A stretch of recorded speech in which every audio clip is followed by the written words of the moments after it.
They thought it was joy. A miracle. A blessing from heaven. But what began as a single woman dancing alone in the streets of Strasbourg soon turned into one of the most terrifying epidemics in human history. People danced until their feet bled. Until their hearts stopped beating. Until death finally showed mercy. This wasn't a festival. It was a curse.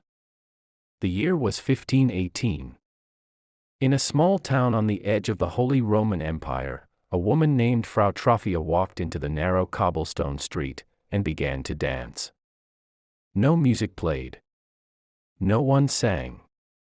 Yet she twirled and stomped, hour after hour, drenched in sweat, as neighbors watched in disbelief.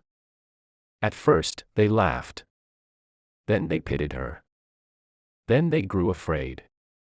Because she didn't stop. Not for food. Not for sleep.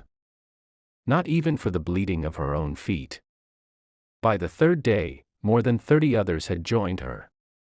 Men, women, even children, all caught in some unseen force that made them dance uncontrollably. Priests said it was punishment from God. Doctors called it hot blood. But the truth was darker than either dared to believe. The city soon turned into chaos. Drums were brought in, thinking music might cure them. Instead, it fueled the madness. The dancers filled the marketplace, collapsing one by one, gasping, trembling, twitching before rising again to dance. They couldn't stop. And no one knew why. By the end of the first week, the number of dancers had risen to over 100. Witnesses claimed the sound of their feet echoed like thunder, a constant rhythm of agony and delirium. The town officials panicked. Instead of stopping the madness, they built a stage for the dancers, believing that if the dance ran its course, the sickness would end. But the decision was fatal. Under the burning July sun, men collapsed with heart failure. Women screamed for mercy as their bodies twisted beyond control. Children fainted in their mothers' arms. And still, the dancing didn't stop. Eyewitnesses wrote that some dancers continued until their bones cracked beneath their skin. Some were seen smiling as they fell, their faces frozen in ecstasy and terror. It was as if life itself had turned into a cruel performance. Church bells rang in mourning every night. Doctors tried bloodletting, prayer, cold baths, nothing worked.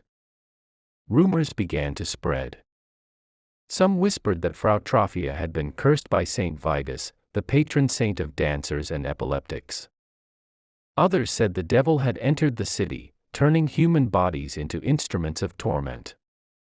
By mid-August, nearly 400 people were dancing, some in the streets, others inside the cathedral itself, flailing and crying before collapsing in exhaustion. The plague had consumed the soul of Strasbourg. The authorities, desperate, banned music. They outlawed dancing. But it was already too late. Bodies filled the streets. And no one could explain what had happened. Finally, after 2 months of madness, the dancing began to fade. Those who survived were taken to the shrine of Saint Vitus, where priests prayed and sprinkled holy water over their trembling bodies. Many didn't make it that far. When it was over, the streets of Strasbourg were silent. Blood stained the stones. The sound of footsteps was gone, replaced by the whispers of those who would never forget. Historians still argue what caused it. Some say it was mass hysteria, a psychological outbreak triggered by fear, famine, and faith. Others believe contaminated bread laced with ergot fungus, the same chemical that causes hallucinations, drove people mad. But for the people who lived it, the cause didn't matter. They had seen neighbors dance themselves to death.